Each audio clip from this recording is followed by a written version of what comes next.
This is Frank Consuelo with Crested Butte's Home Podcast, and on the show this week, I have my second Olympic athlete interview. And if you're thinking it's probably another skier, you're actually going to be wrong this time. We are talking all things field hockey, which was super fun because most people don't know much about field hockey, including myself. So I got to learn a lot about the sport of field hockey. And we finished up talking about working from home because my guest has been doing that for the last 10 years or so. And a lot of us have just begun in the last couple of months with the coronavirus. So hope you enjoy this interview. And here we have Scott Williams.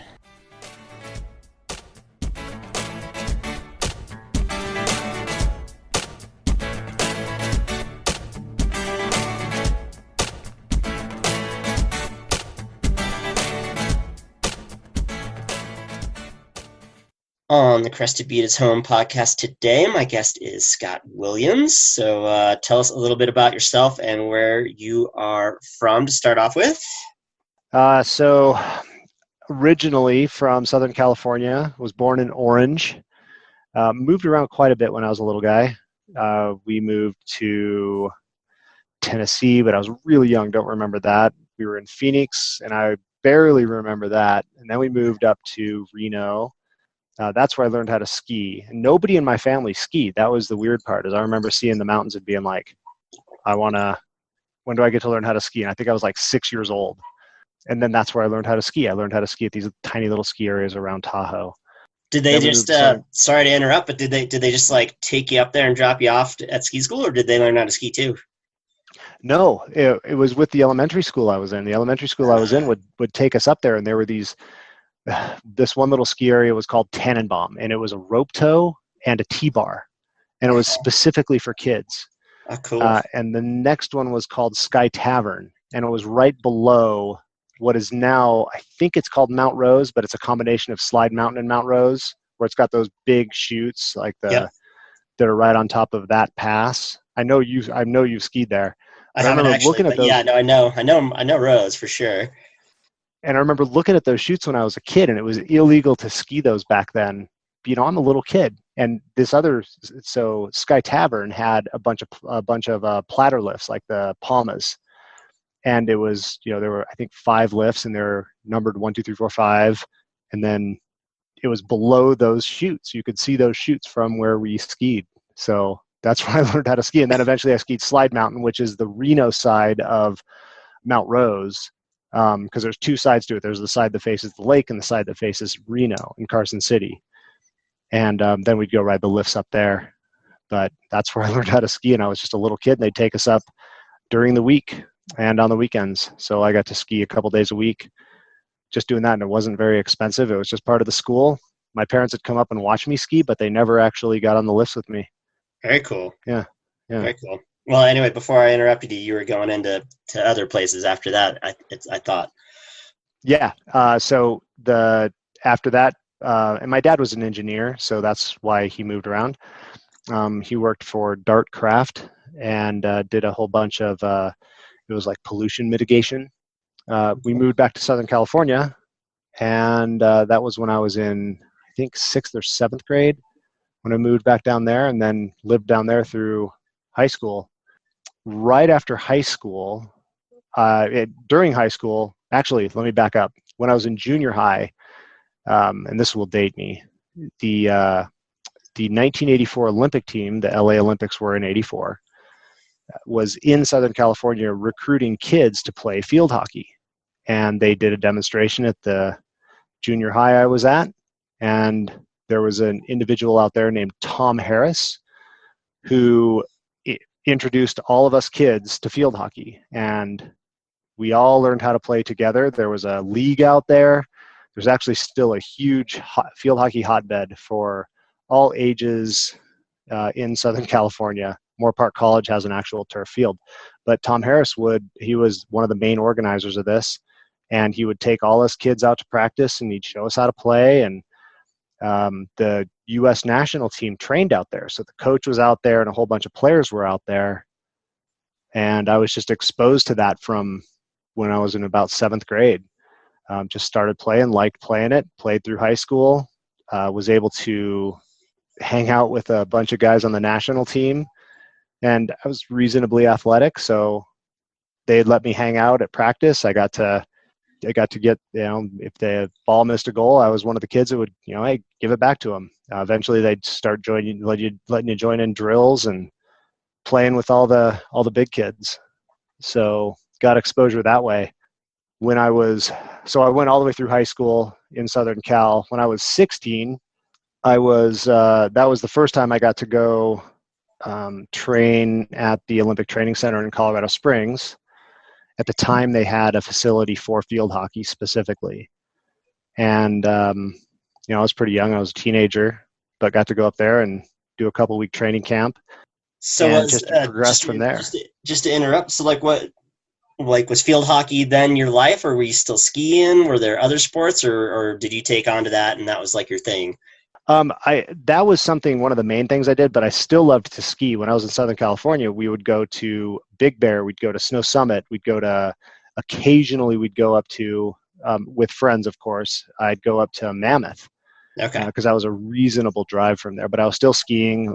In high school, I played football for a couple years. I ran track. Football, it was funny because I played football. I was pretty good at it. But after my sophomore year, I just realized, I was like, man, this kind of hurts your body. And this is, I'm a sophomore in high school. And I remember telling the coach, I don't want to play this anymore. I think I'm going to keep playing field hockey. And the coach, who knew my dad, tried to get my dad to make me play football. And my dad's like, you can do whatever you want. I don't care what you do.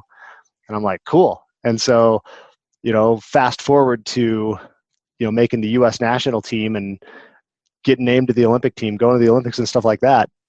The coach actually came up to me that many years later and was like, hey, well done. Good job. So he congratulated me, to his credit. Yeah. But yeah, cool. I did a lot of other stuff, like running track, and field hockey was definitely a focus. It was just fun to train because that kind of exposure and being able to work with the national team coach and all the other people that were involved with that, it was just fun. And hey, you want to go to the Olympic Training Center as a kid? You're like, yes, please. Of course, yeah. And then getting to go on these trips, being able to go and travel up to Berkeley, and then travel domestically, going to these things called U.S. Olympic festivals. That was when I was still in high school. But so, what was it, sophomore in high school, junior in high school, senior in high school, traveling to the Olympic Training Center. Right after high school, I was a resident athlete in Colorado Springs. So that was my first exposure to Colorado, was moving out there and being a resident athlete in Colorado Springs for 2 years. And it was funny because we would go ski at the Broadmoor. So they'd have night skiing there. So we'd train during the day, and then we'd grab our skis and go night skiing at Broadmoor. That was when I first skied Monarch. I got to ski Keystone. I got to night ski at Keystone. Went to Winter Park. And so I was still skiing. Our coach didn't like us doing that kind of stuff. I was going to say. I was like 18, 19 years old, and we're like, yeah, whatever, man. We're still going to go do this stuff. Right. But we trained hard. So this guy, our coach, this first coach, this is the guy from Southern California. His name was Rick Purser. He's an Aussie. And he was all about physiological training and he was all about lactic threshold workouts and VO2 max workouts. And he would have us taking VO2 max tests somewhat frequently. And those were stressful because you basically have to max yourself out to get a good result, to get the test to actually work. And you'd be up doing practice, and they'd call you down one by one, and you have to go down to the lab, and they'd hook you up to the machines and put you on the treadmill and prick your finger every 5 minutes after you'd been running and try to get your lactic, try to get you to max yourself out. It was crazy. It was fun. Yeah, I mean, that sounds pretty fun. I guess we should make a time out here because field hockey is not super well known. So for people who aren't familiar, explain field hockey. Oh, yeah. So in the U.S., it's largely a women's sport. There's a lot of high schools and then a lot of college opportunities. The women's U.S. national team they're really highly ranked in the world. Men's field hockey is not as big in the United States, so we don't have as big a player base. It's kind of like soccer. Okay, it's big in Europe.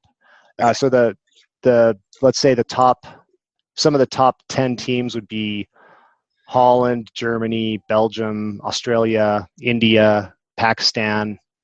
Those are going to be some of your top teams. Australia, those Okay. are going to be in your top 10 all the time. Argentina, don't want to miss Argentina. Canada is usually up there. They're really good. They just happen to be our neighbors, which is beneficial when you want to train.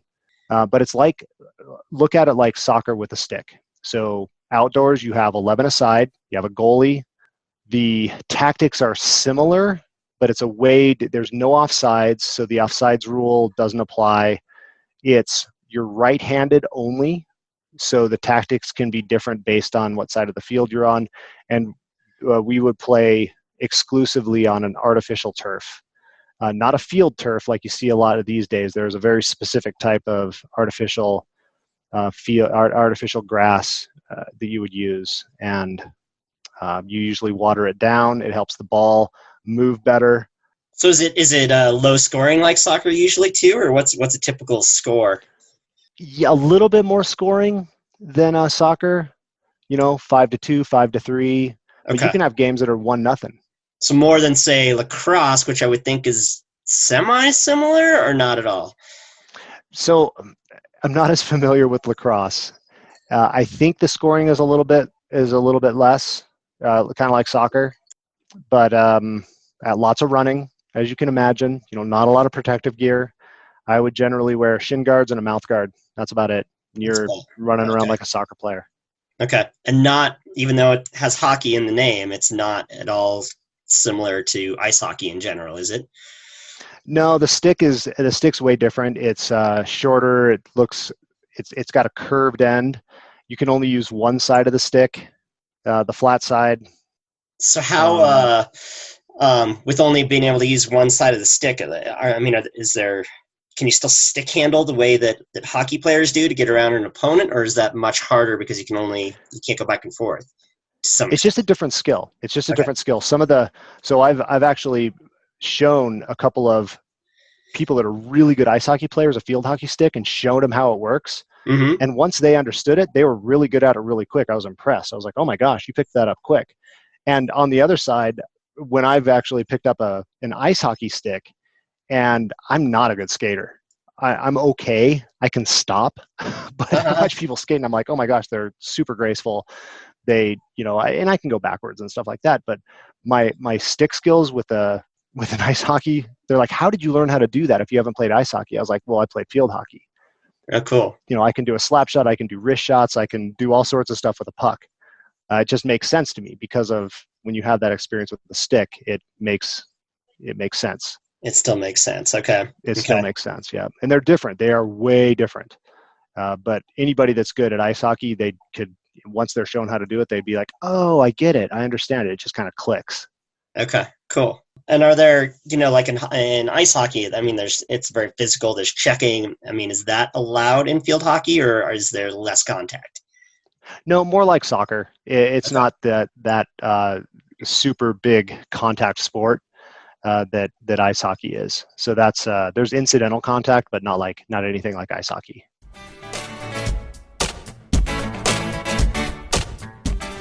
In the Crested Butte Real Estate Minute, I wanted to talk about interest rates. I've talked about them before, but I want to talk about them again because they are still really, really low.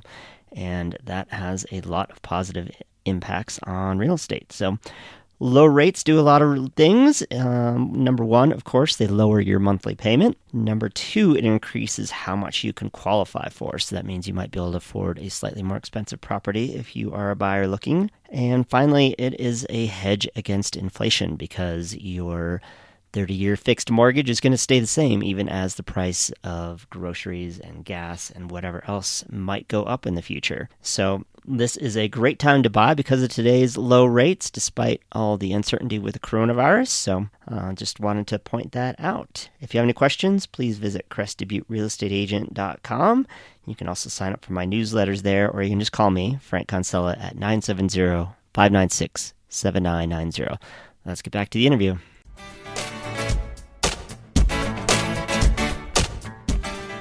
Well, go back then, I guess. So you were saying that you got invited to these to Colorado Springs and the U.S. Olympic Center at a young age. How did that how did you continue to develop that then as a player? It's constantly proving yourself. You constantly have to be making the team. You constantly have to be at the top of your game. So it's constant assessment by the coach and by any kind of selection that you're going through. Every year there, even though we were living at the Olympic Training Center, it doesn't mean that you're going to travel with a traveling team. So as with soccer, there are different classifications of national team. You'll have like an under 19 and under 21, and then you'll have the senior national team. And so I was on the junior national team, which is typically that's under 21 for field hockey. I was on that when I was 17, 18, 19, all the way up to when I was 21. And then right after that, I started to make the senior national team. But you have team trials every single year that you would have to go to.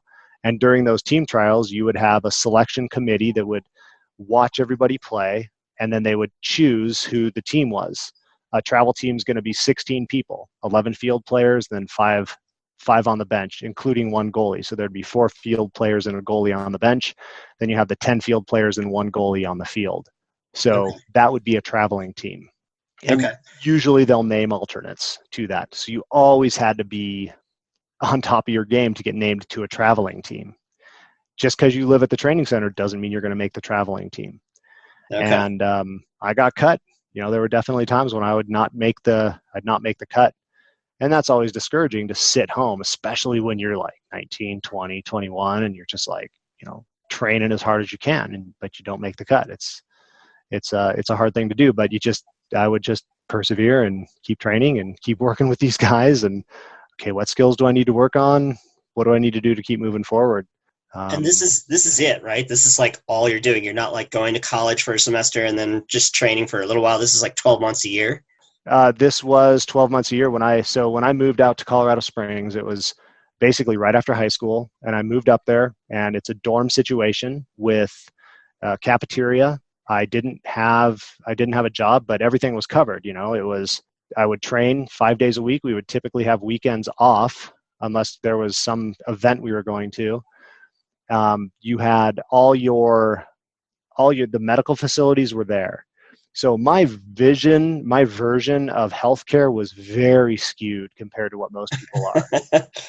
Because I could walk into we would just call it the training room, but whatever ailment I had, hey, it hurts here. It was instant treatment. It's not like there was a waiting room. It's not like I had to check in with insurance or go to a front desk. Wow. You walked into the facility where you would be treated, and you'd walk up to the person who would treat you and say, hey, this is what hurts. Yeah. And then if I I knew the doctors by name. I knew all of them. You knew the physiologist, or you knew the doc would see you, be like, hey, how's it going? They knew you by name. Yeah. It was just such a unique experience. But when you're in it for years and years and years like that, it just becomes normal. But it was, like I said, it was super fun. That must have been an adjustment to then after your career, like, wait, I got a call and they're going to charge me how much? And yeah. Wait, I have to have what? So cool. So, you mentioned it before. So you made the Olympics, and so what year was that, and what was that experience like, and how did you guys do?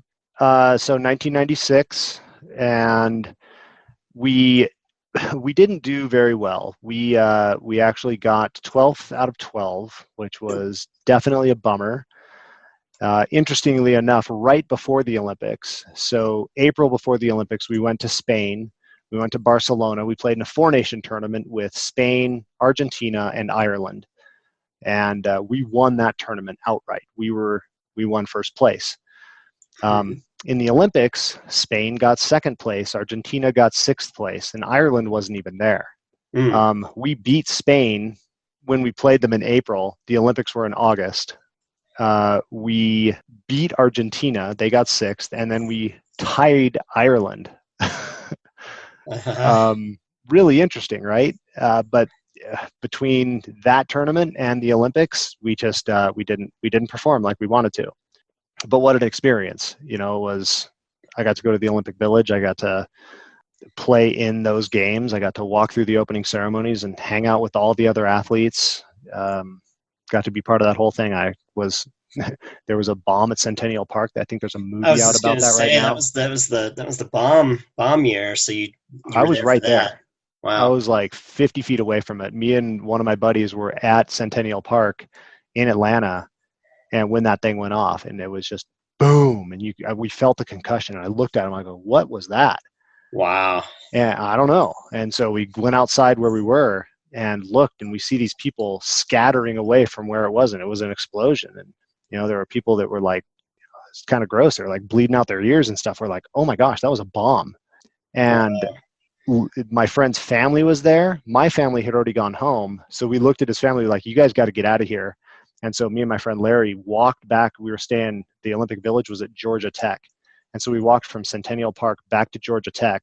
And then all these, like every single possible EMS and police vehicle possible was coming towards us. And we just walked past them back to the Olympic Village. And the Olympic Village, as you can imagine, was super secure.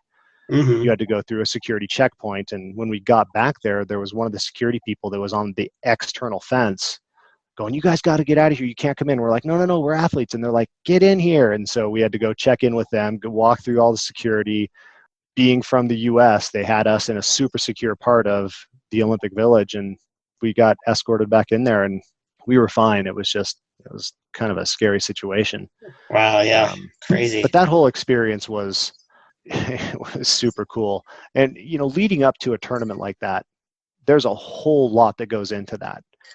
I got to travel the world. I got to see a lot of different stuff. We were frequently in Europe. We were frequently in Canada, just because you go there to play against the competition. In Europe, for example, in Germany and Holland, in Belgium, they have hockey clubs. They have field hockey clubs where we would go play these high-end clubs like Division I, Division II teams that were super good to give us experience playing with other people, and we would do that all the time.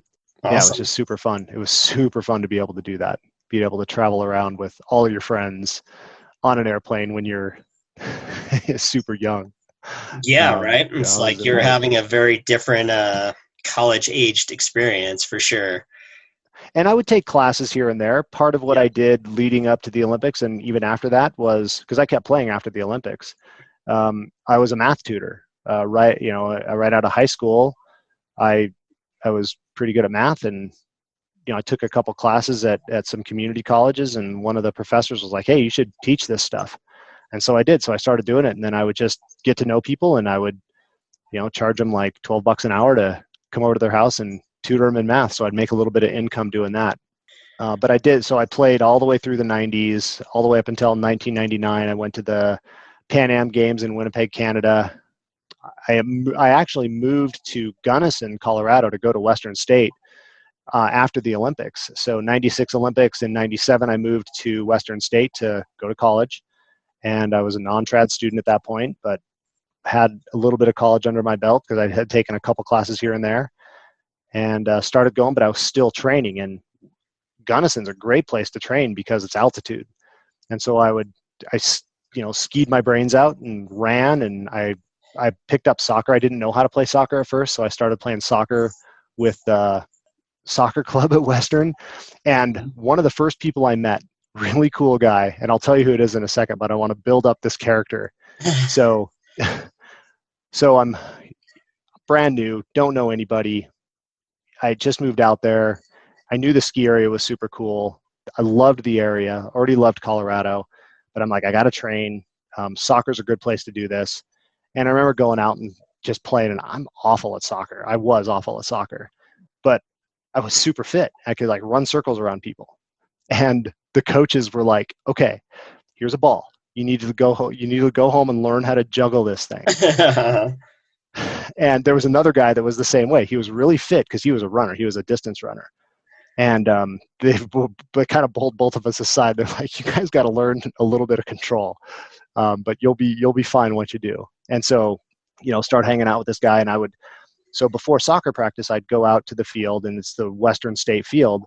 And this is before practice, I would run up to the tower and run back. That was my warm up. And then I'd go do their entire soccer stuff, whatever their training was, their fitness stuff. And then I would do my own fitness stuff after that. And this guy he was like, hey, do you care if I do that with you? And I'm like, join me if you want to. It's kind of heinous, but you're welcome to join me. And he would join me, and he would do my fitness regime with me, which was, it was ugly. It was not easy stuff, but he'd do it and he'd keep up. And we'd go on distance runs together and stuff like that. Once ski season rolled around, this is the very first year I moved there, we went out to Wolf Creek, and we head down to Wolf Creek and go skiing together. And I mean, this guy was a sick skier. I was like, oh my God, I didn't realize this. It was Willie Mushin. That's how I met Mushin. That's how I met Mushin. And he kind of took me under his wing and was, gave me a bunch of, I got a bunch of ski lessons from Mushin when I first went out there, just like how to ski the terrain at Crested Butte. And then this other guy too, the goalie at the time, his name was Brad Herbal, and he's from Jackson Hole. He also, showed me the ropes of Crested Butte. Mike Carnes, that was another name that kind of showed me around Crested Butte those first years, and then Frank Klaus. Thank you. Yep. And so that's how I met Frank. That's how I met RB because of Carnes. So those are all the guys that I met right off the bat. Very cool. So why how I met Jack and John. That's how I met like all those guys, was through Mushin. yeah, I could see that for sure. So how did you end up at Western? Just kind of vaguely close to Colorado Springs, or I loved Colorado. I loved living at altitude, and Crested Butte. Crested Butte was close to that. A friend of mine from Southern Cal had been living up there, going to school. I had actually traveled up there the year they put the new Silver Queen lift in. And I rode it in the summer and hiked to the peak. And I was like, oh, this place is awesome. And that was before I actually moved out there. I actually looked at Durango as a place to go to school. But I liked Crested Butte way better than I liked Durango. And it just stuck. I went to school. I retired from field hockey at the ripe old age of 28 years old. But I'll tell you what happened. So after the Pan Am Games in '99, and I was pretty fit. So every time you do a team trial, they want to do a fitness test, and we've had a variety of those. Sometimes it was the 1500, and they would time you on the 1500, and they wanted you to get under 5 minutes. If it was the 5K, they wanted you to get like under 20 minutes. It's not super hard, but it's hard enough. The last one we did was a 2-mile time trial, and I forget what time. I think they wanted us to get under 12 minutes for that. But the last year I played, I ran a 11:15 2-mile, which is a reasonable time for somebody my size to be able to do that. But I was fit. I was strong. I'm 28 years old, and I remember finishing the Pan Am Games. We didn't place where we wanted to. Pan Am Games are typically a qualifier for the Olympics. The Olympics in 2000 were going to be in Sydney. We got 5th out of the 12 teams that played. You needed to get 3rd or higher to be able to qualify for another qualifier. If you won the Pan Am Games, you would get an outright berth to the Olympics. We didn't get it. So right after that, I went on this backpacking trip in the Sierras, and we hiked into the Kearsarge Pass, Kearsarge Pinnacles. And keep in mind, I'd been playing on AstroTurf since I was like 15 years old. Lots of shuttle runs, lots of mileage on turf. It's really hard on your body. So I go on this hike. We're walking around up there, and I remember walking out and just being achy. Like my knees hurt, my hips hurt. And I was like, I shouldn't feel like this. There's other stuff I want to do in my life. I want to explore more of this skiing thing. At this point, I'd been skiing pretty hard for a couple of years. Really liked it, really enjoyed it. So I retired from field hockey, wanted to finish school and live in the Gunnison Valley. Got to ski a ton of days, started working at CBMR, started working at Garlic Mike's, and skied a whole bunch of days. So just to make sure I heard that right, so basically you guys wouldn't have qualified for the Sydney Olympics, and so at that point you're like, well, okay, the Olympics was probably going to be like another highlight of my career. So, and in addition, you were like, well, I'm into other things and want to do other stuff. Yeah, I wanted to do other things. Had we qualified for the Olympics, and I had many of my teammates who continued to play, I could have probably played for another 4 or 5 years. In fact, in 2006, I was down in Southern California. Went and trained with, and I'd been living in the Gunnison Valley that whole time, but I went and trained with some guys at that time they wanted me to come down to the Olympic Training Center in Chula Vista, which is way Southern California. And I went down there and trained, and they wanted me to travel with them to Bermuda to play a series of games against Mexico. But I ended up tearing a muscle when I was training back up in Gunnison. Came back to the Gunnison Valley and ended up tearing a muscle in my leg, and I couldn't go. So that was kind of a bummer. But I did actually go revisit that at that point. So I was a bit older then. Right. But I was still training. And do you still play at all? I mean, I assume there aren't a whole lot of players here, so it's probably like something you unfortunately don't get to do anymore. No, I haven't. I've always kind of thought about what if I started like a field hockey league in Crested Butte, because you could potentially use those ice rinks, but we'd have to have equipment. I wouldn't want to use grass because while you can play on grass, it's not as, in my mind, it's not as good as playing on a surface like concrete or turf. Because the ball probably moves really slow and it's hard to get through, I assume. And there's a lot of really athletic people up there that I think would really take to it. It's just like the time. I always seem to run out of time in my day. Right. And I'll be like, oh, I could go ride bikes.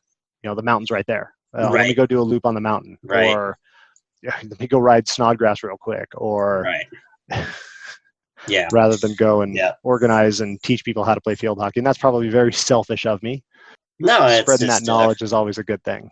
Well, cool. Well, thanks for all that info on field hockey. I guess we can kind of move on from that, but that was good stuff. But you, so what do you do now for work? So I work for a company called Western Governors University. I've worked with them for a little over 10 years, and it's something that I really like doing. My current position is I'm a quality manager. So when you call into somewhere and it says this call may be monitored or recorded, my team does that, and we assess employees, staff members, on how they interact with students. Okay. And my job is to manage that team. We create and develop rubrics and trainings for that group of people to go through. And to give you an idea of the scale of this, I have a team of 10 people. The enrollment staff is about 600 people. The entire staff at Western Governors University, this includes faculty, is over 7,000 people. So there's 7,000 people that work for Western Governors University, and we have over 120,000 students. It's huge. Yeah, it's pretty impressive. Pretty impressive. So you, and I know this, I'll just kind of set it up, but you've been doing this all, for the most part, from Crested Butte, working from home, and that's something that, these days a lot more people are doing. So, how has that worked for you to work from home all these times? And do you miss not having an office environment to go to and socialize and talk to other people and bounce ideas and stuff like that? I'm just curious about what that's like.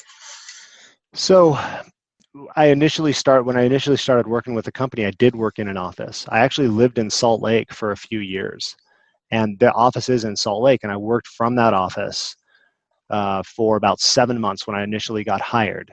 There is a huge remote work staff for this company, and I think out of the 7,000 people, it's about 5,500 of those people have remote positions. So at first, it was weird to go work from home in this job that I was just getting to know.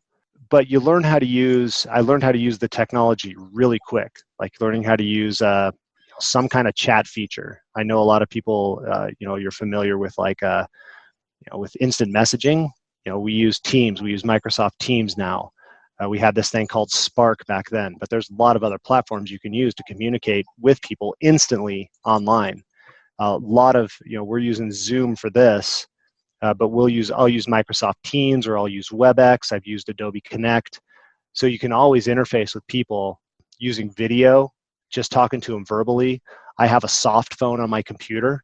I plug into a VPN and I can log into anything that I need online.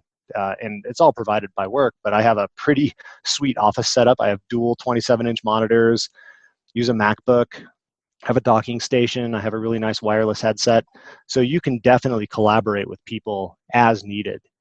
It's just a matter of getting used to how that works. And over the years, I've gotten used to it. Set up team meetings, use Outlook. Everybody logs in at the right time. You call people as you need them. For some people, there are definitely some people who want to be in the office, who want to have that personal connection with other people. It is different. And I do look forward to going into the office, and I travel probably 4 to 6 times a year to Salt Lake City. It's nice to be in the office. It can also be really distracting. Yeah, when you're in the office, it's always you're getting pulled away from your desk. If I go sit down at a desk, I'll see somebody that I hadn't seen in a while, and I'll want to chat with them. Or you'll get pulled into another meeting that you weren't expecting. Hey, do you have a 15 minutes right now? Let me look at my calendar. Oh, sure, I do. And so that'll take me away from a task I was doing. Go and have a 15-minute meeting. Come back to my desk. Carry on. It's just a different environment to work remote, and now everybody's doing this. So for me, while it wasn't a change, it was definitely eye-opening when you start to see more about it in the news, where everybody's talking about, or whatever kind of information you're getting, everybody's talking about working remote. Everybody's talking about working from home. I'm like, oh yeah, I've done that for a long time. Yeah, that's interesting that you say you get more distracted at the office. I know. I mean, I personally, my experience, I do a little bit of both. Sometimes I'm at the office. At least before the coronavirus, I would be a lot. And then I'd work from home a lot. And at home, it's like, oh, I could do some dishes. I could do some laundry, whatever. Whereas, again, like you said, you're at the office and you'll just start chatting it up with one of your coworkers. Sometimes work related, but sometimes potentially not. So it's interesting to see those two sides of that same coin. Oh, yeah. And I'm so used to it now that I've always kind of treated it as when I'm in what I designate as my office, I'm at work, and I can go take breaks. And you have to make sure, our HR department's like, make sure you go outside, make sure that you take breaks, make sure that you're eating lunch. And I encourage my team to do that. I have 10 people that report to me. I'm like, hey, you got to take breaks. You got to stop and have lunch. You need to, doing these things is going to be very helpful. Stand up, go walk around. Sitting isn't good for you. I know that. I've done a lot of sitting over the last 10 years, and I always try to get up and make sure I try to get exercise. And I mean, you're talking to somebody who, I worked at the ski area for a long time. I worked at the ski area from 2000 to 2007. I worked at Garlic Mike's during that same time. I was never sitting at a desk. In fact, that was something that I kind of feared. I'm like, oh my gosh, I don't want to sit at a desk. I don't want to be locked to a desk, but now I am. But I get to work remote, and I get to do stuff that most people don't get to do. I consider myself very lucky that I get to do what I get to do. You just have to be aware of how you're doing it. You always hear sitting is bad. It's bad. It is not good for you. Hunched over a computer all the time. Got to make sure you have good posture. Right. Go do your yoga. Make sure you go on a run. Go on a bike ride. Get some sun. Yeah, exactly. Take a long lunch break and go ski for an hour and a half. Exactly. So, yes. Encouraged. All right, this question is going to come out of left field, but when I first met you, you were introduced as Beast. So how did you get that nickname? There's got to be a good story for that. There is. So I was roommates with Willie Mushin and then Josh Duchesne. And we were, I think the name I know the name originated from Josh Duchesne, but I think it was reflective of this trip that we had gone on. My folks were living in Salt Lake City, and Josh, Will, JT, Kane Leonard, and I were out in Salt Lake, and it just kept snowing. I hadn't experienced anything like that before. This was the deepest snow I'd ever skied in my life. And we would just go skiing, and we skied, how it goes. You ski from 9 to 4, and you want to be first on and last off. And so we would just be skiing, and I'd always be like, let's go do one more run. Let's go do one more run. And I'd always be talking people into riding that last chair up. And so Josh coined that term. He called, "You're a beast." And then everybody started calling me that from that point. And I remember almost like, I'd almost be so tired skiing down a run, you'd almost crash into my friends and be like, "Beast, you got to stop." I'd be like, "No, we got to keep going. It's way too good." Plus, I've got a name to uphold. Yeah, I know. It just stuck. And now everybody calls it to me. And I had this reflected back to me years later. It was hilarious. So Kane was one of the bike park coaches, and he coached this guy, Eddie. Eddie knew about my nickname, and Eddie told his kids that he was teaching at Mount CB Bike Park. And so I'm out there riding the lifts, and these little kids who I don't even know who they are like, "Oh, that's Beast." And I'm like, "You got to be kidding me." I mean, these are the kids that are being taught by Eddie. So Eddie gave him that name, but it came from Josh Duchesne and went through them. And then they would, they'd see me riding the lift. Eddie would say, "Oh, that's Beast." That's awesome. It's awesome. It's kind of stuck then, I guess. It's gotten into a whole new generation, so it's a thing now. Yeah. So cool. Well, let's start to wrap it up a little bit. Crested Butte is home for you, and you could make anywhere your home since you work remotely. So why Crested Butte? I love it. I love Crested Butte. It's in my blood. I know it's not for everybody. Crested Butte can be a challenging place for people to live just because you have the off seasons, and it can be somewhat isolating. And it's like it's feast or famine. You either have a ton of people there or you have nobody there.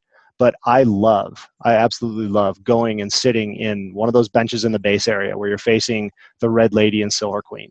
And I love doing it right now in the off season where there's nobody there. There is absolutely nobody around. And I love doing it during the middle of Christmas when everybody's there and you're like, how are this many people actually in town right now? Or in the summer during 4th of July when the fireworks are going off and everybody's there and you can't even walk because there's so many people around. And then watching the flood of everybody leaving Mount Crested Butte after the fireworks and watching all the taillights go down Gothic Road, watching the seasons change. What's this next season going to bring? How much snow are we going to get? Is it going to snow? Right. and just watching storms roll in. It's the whole thing. The mountains, just the feel of the valley is. I love Crested Butte. It's one of my favorite places in the world, for sure. Awesome, great answer.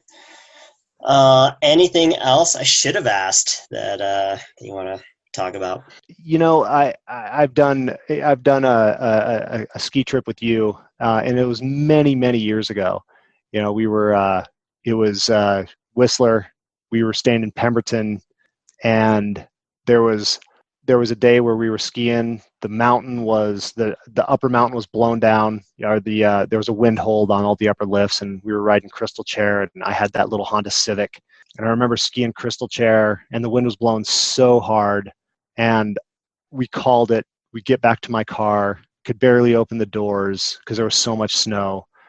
I think you were sitting in the back seat. I want to say John was sitting in the front, and we were driving back to Pemberton, and the snow was sticking to the road back to Pemberton, and we got to that one incline that was like a 10% grade.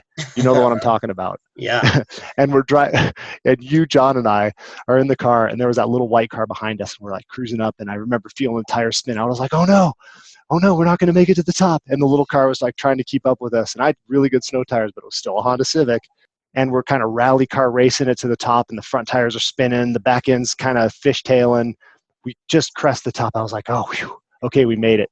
And I look in the rearview mirror, the little white car was gone. And I remember looking at you and getting back to John's place in Pemberton and being like, dude, can you drive tomorrow? That was really hectic.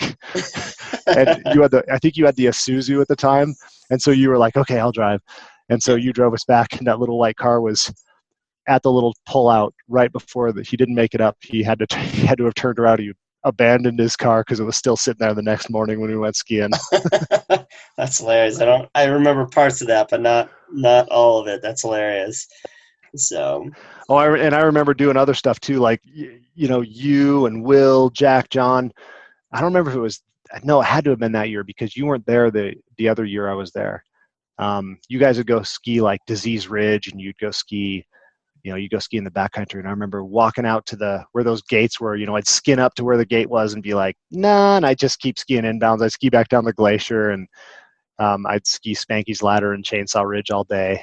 And you guys would go ski Deckers or go ski Fissile or whatever backcountry mission you guys would go do, and I'd just ski the inbound stuff. But it was still super fun. I mean, that place is insane. Yep, it is great skiing up there for sure. Well, last question. Who else should I interview? Dusty Demerson, I think, would be a really fun person to interview. I know he's lived in the Gunnison Valley in Mount Crested Butte for a long time. I think he'd be a really fun person to interview. Yeah, I agree. Redmond McIntosh would be another one that I think would be fun to talk to. He's somebody that I've done a bit of mountain biking with, a little bit of skiing, but not a whole lot. Really like hanging out with him. Really fun person, good individual. Maybe even Lindsay Rolacek, my friend Tom's wife. They live right up there in Mount Crested Butte. Okay. Really good skier. She's got they've got a couple of kids together, and they live right up in Mount CB. Awesome. Well, I really appreciate it, and thanks for hanging out with me. Absolutely. As always, thanks for listening to the Crested Butte is Home podcast with me, Frank Consella. Please subscribe on your favorite podcast player or visit the Crested Butte is Home website for all the past episodes as well as real estate information. And stay safe out there. Look out for one another. Help Crested Butte and Gunnison however you can. And I will see you again with another episode in a couple of weeks.